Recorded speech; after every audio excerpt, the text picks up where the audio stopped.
Hey, I'm Ryan LeGod. And I'm Craig Tovey. And welcome to Story Time with Ryan LeGod. And Craig Tovey. Remember, if you like what you see, come right where you are, because we're on Instagram. Yeah, and click follow, why don't you? Or you can go to our website, RyanandCraig.com, where you can watch all of our read-alongs. Or you can send us a message. You can say anything. I have something to say. Wait. You do? No, do you have a question? No, I have something to say. You have something to say? You say something. Something. I want to give a big shout out to Iman Gill and Sandy. Do you know why? I don't. I'm curious to know. Oh, wait, I do know why. Why? Is it because they sent us today's book? That's right. They're from Calgary, Alberta. They sent us today's book. I want to give a big shout out to Iman and Sandy Gill. And we can't wait to read it. You guys are awesome. Because today's book is... My Lucky Day by Kiko Kaza. Try it again. By Keiko Kaza. I like that. Let's get started. Let's get started. Let's get started. Wow, it is Wild Card Wednesday. Man, so wild.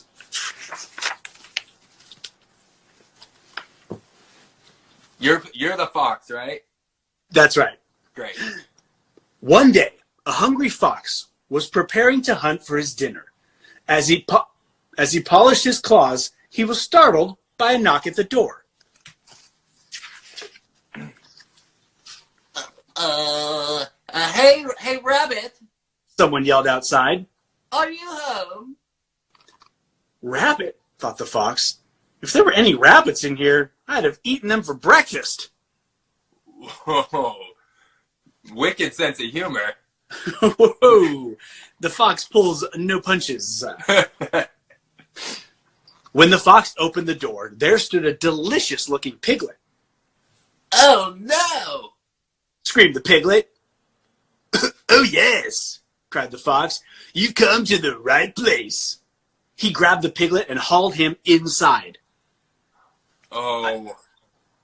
I can't believe that this piglet would make such a huge mistake. Yeah. I mean, did the house look like the rabbit's house? Did the rabbit used to live there? It didn't seem like that. I mean, I'm just seeing the piglet putting himself, this is a really risky move on his part, and now he's done for. He's done for. Oh, boy. This piglet has walked into uncertainty and yet, at the same time, certain fear. Certain he's going to be a meal. He's going to be a meal. Oh, wow. This must be my lucky day, the fox shouted. How often does dinner come knocking on the door? The piglet kicked and squealed. Let me go! Let me go! Sorry, pal, said the fox. This isn't just any dinner, it's a pig roast, my favorite. Now get into this roasting pan. Oh, boy.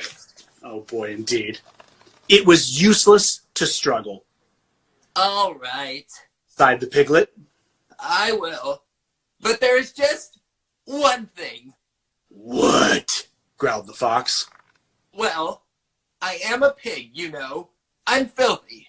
Shouldn't you wash me first? Just a thought, Mr. Fox. The fox said to himself. He is filthy. Why is he willingly? He should be running. He should be begging for his life. Why is he give me a bath so I'm more delicious and clean?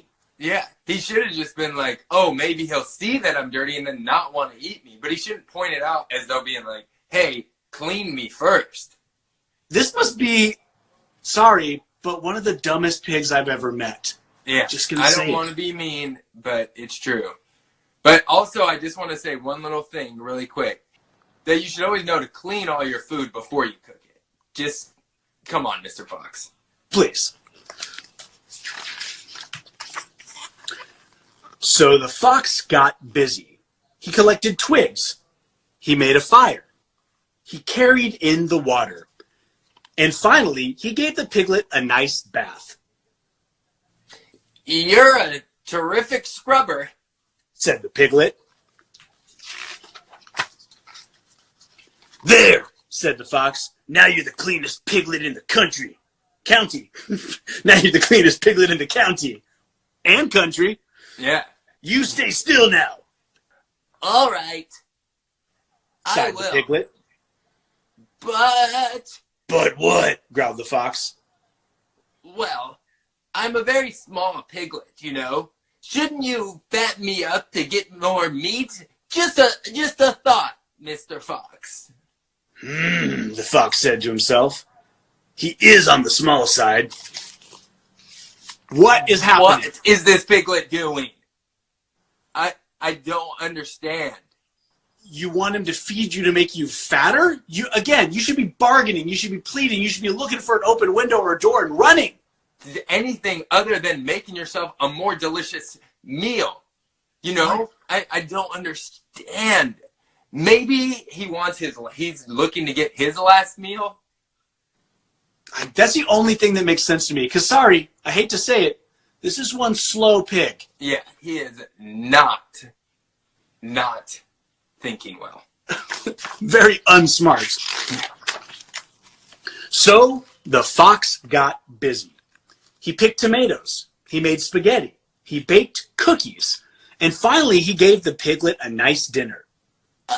You're a terrific cook. Said the piglet.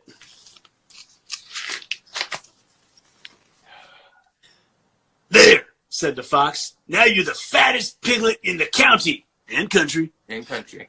So get into the oven, All right. sighed the piglet. I will. But, What? Shouted the fox. well, I am a hard-working pig, you know. My meat is awfully tough. Shouldn't you massage me first to make a more tender roast? Just a thought, Mr. Fox. The fox said to himself. I do prefer tender meat. Oh my goodness. What is this piglet doing? He's got a death wish, Ryan. And he wants to be perfectly groomed and massaged and hungry and full for it all? It makes no sense. Your time has come, Mr. Piglet. Just let it go. This is not a smart piglet. No. So the fox got busy. He pushed and he pulled. He squeezed and he pounded the piglet from head to toe, You give a terrific massage. said the piglet. But The piglet continued. I've been working really hard lately. My back is awfully stiff. Could you push a bit harder, Mr. Fox? A little to the right, please. Yes. Now, just a little to the left. What is he up to? I don't know. Mr. Fox, are you there?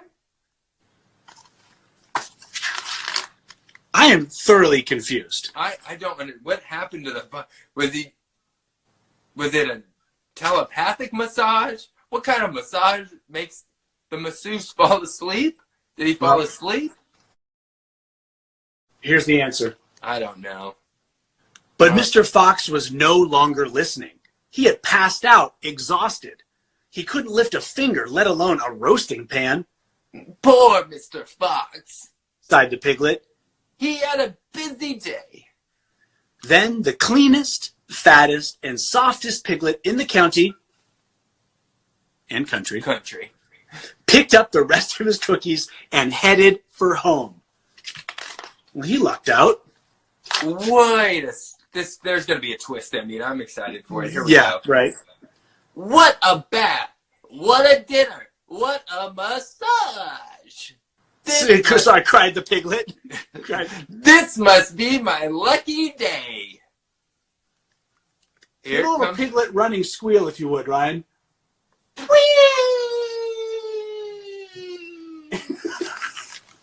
I loved it. When he got home, the piglet relaxed before a warm fire. Let's see. He wondered, looking at his address book. Who shall I visit next? Fox. Fox. Log cabin up the hill. Wolf. next to the tallest pine tree. Bear, house with red roof by the river.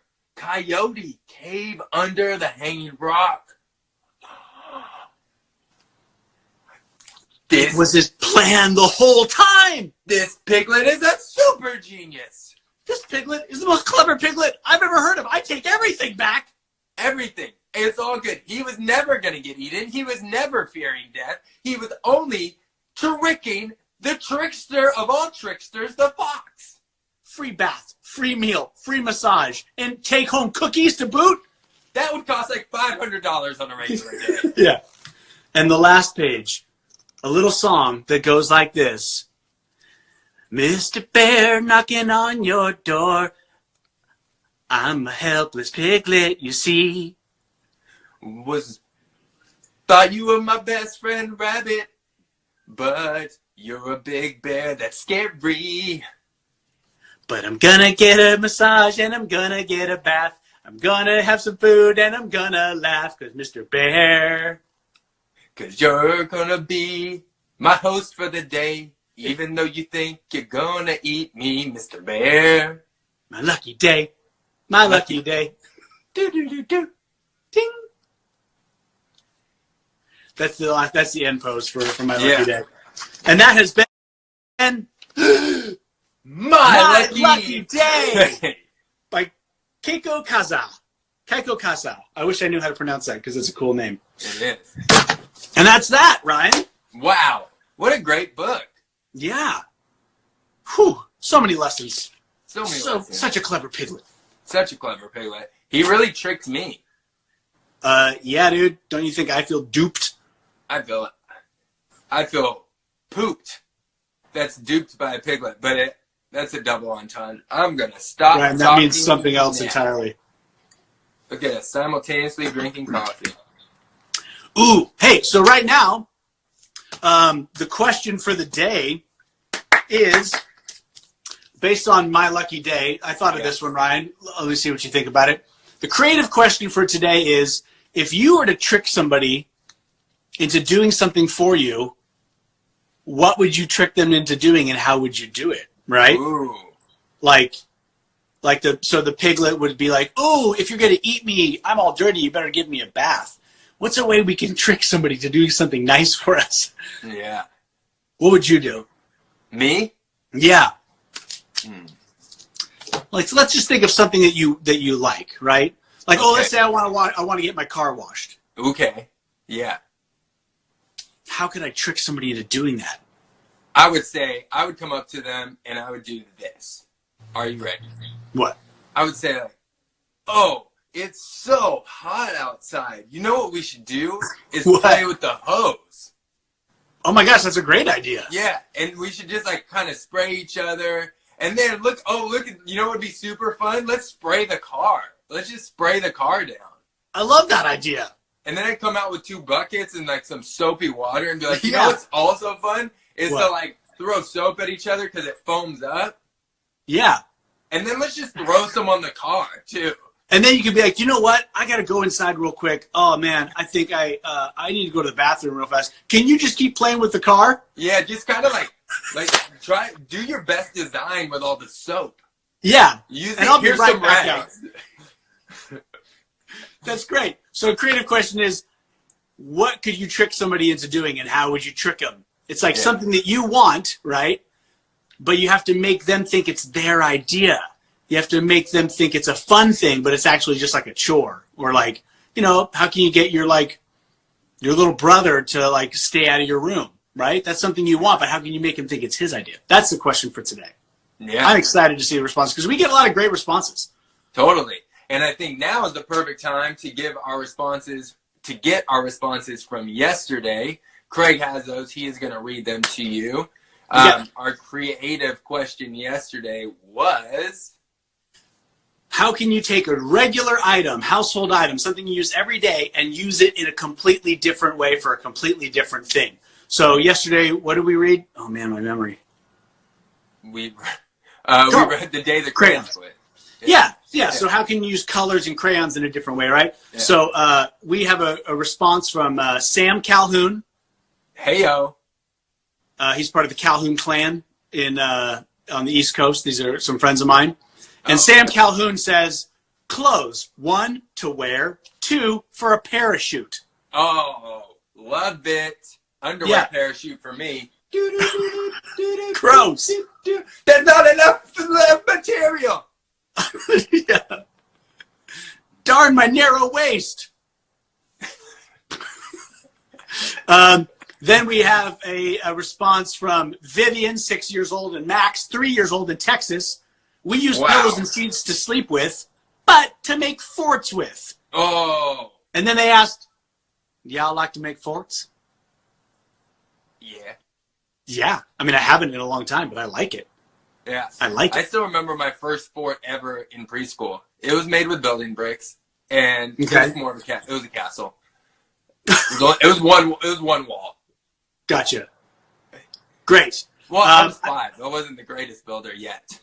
Yeah. You don't need to be the greatest builder, I don't think. And then we have another response, Ryan, and check this out. Violetta, 9 years old, from Madrid, Spain, said, what? Yeah. She'd use a blanket to make a fort. Now, you might think, oh, that's the same answer as the kids from Texas. But isn't it interesting how in Spain and Texas, little kids are doing the same things? They're making forts out of blankets and sheets and pillows. And that's because there's creativity all around the globe. And kids are kids. And fun is fun. Fun is fun. Forts are fun. Yeah. And using sheets is fun. 100%. Anyway, Perfect. One world, one love. Gonna wash my hands right after this, but I'm home alone. I'm catching. You're sending me all the love. Thank you. Thank you. Thank you. Wash your hands after you get them. 20 seconds. I watched a big video on it. Oh, you got to keep watching videos or you'll forget. Yeah, I'm in my 30s and I figured I should learn how to. Okay, so we're on to our next part. You know what that is? That is the fully improvised story that you give us the title to. So you are going to give us the title to a story, a children's book that has never been written, never been thought of, never been created. You're going to give us that title and we are going to create it in different locations right now. Put it in the comments below. Let's get our story ideas going. What do we got? It could be any. Tames the Giraffe. June Divine. June Divine. Story.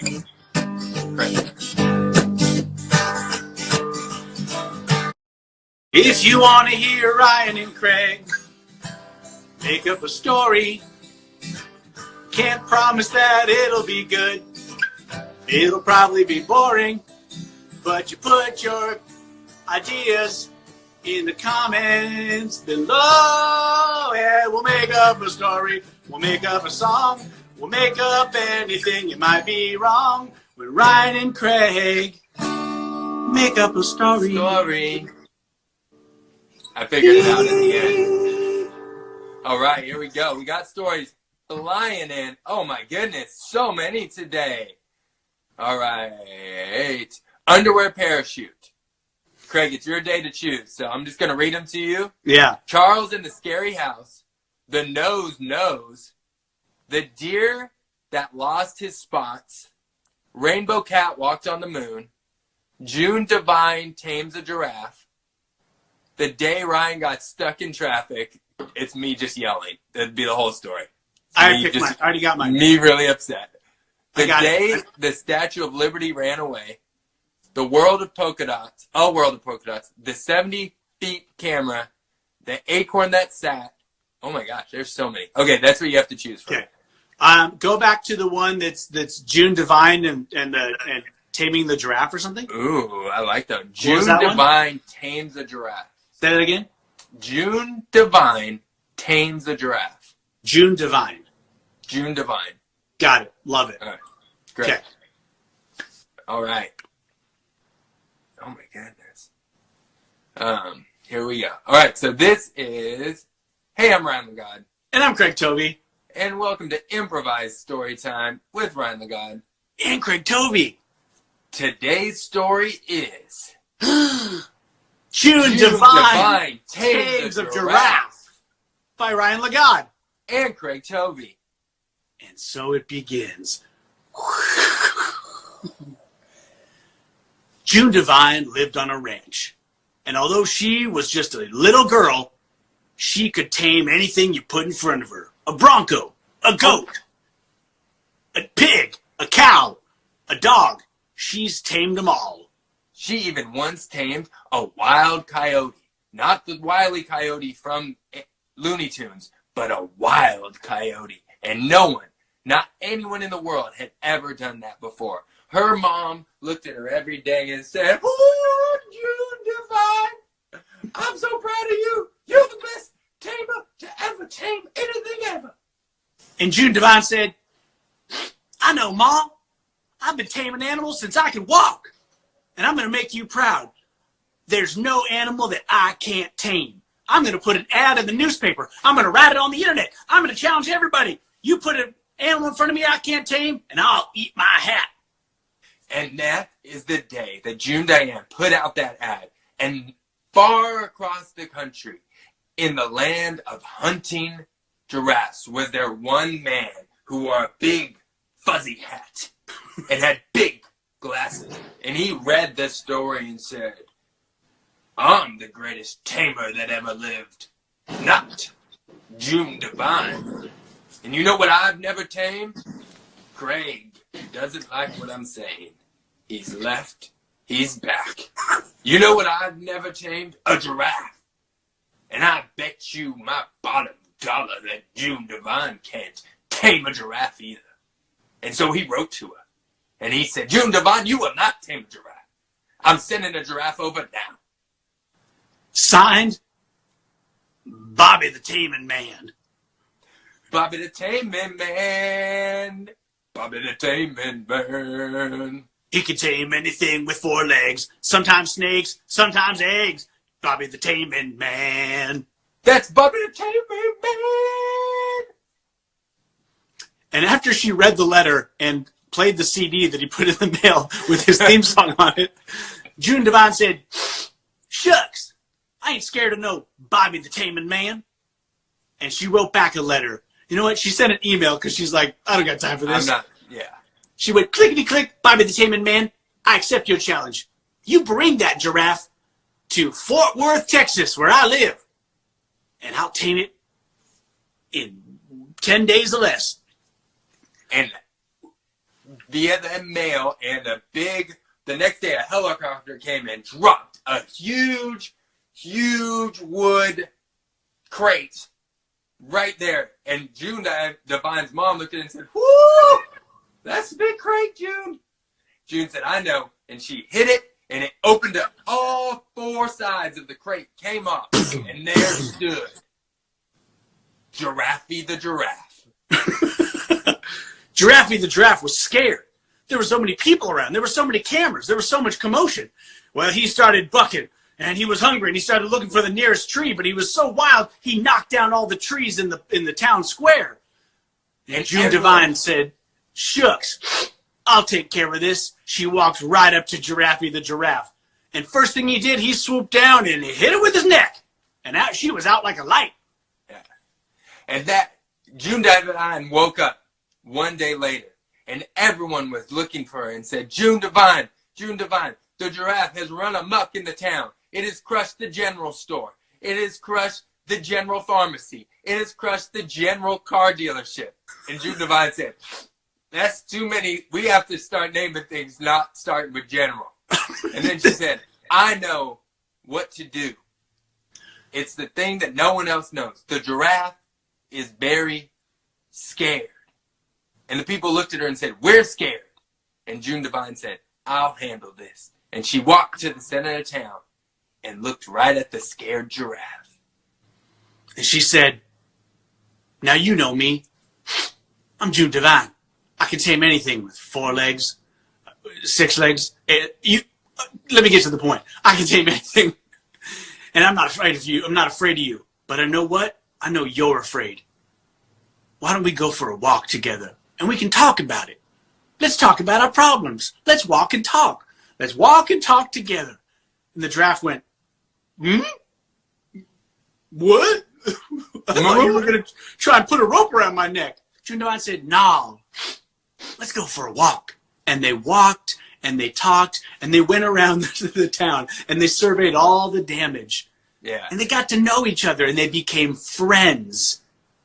Because what no one ever knew, why June Devine was the greatest tamer of all, and why the other tamers could never be like her, was because June Devine only cared about love. She tamed with love and created friendships. And that's why all the animals loved her. She sent a photo to Bobby the Taming Man of her and the giraffe having a picnic and talking together. And next thing you know, Bobby the Taming Man sent a photo back of him eating his hat. Yep. Because he's Bobby the Taming Man. I'll eat my hat.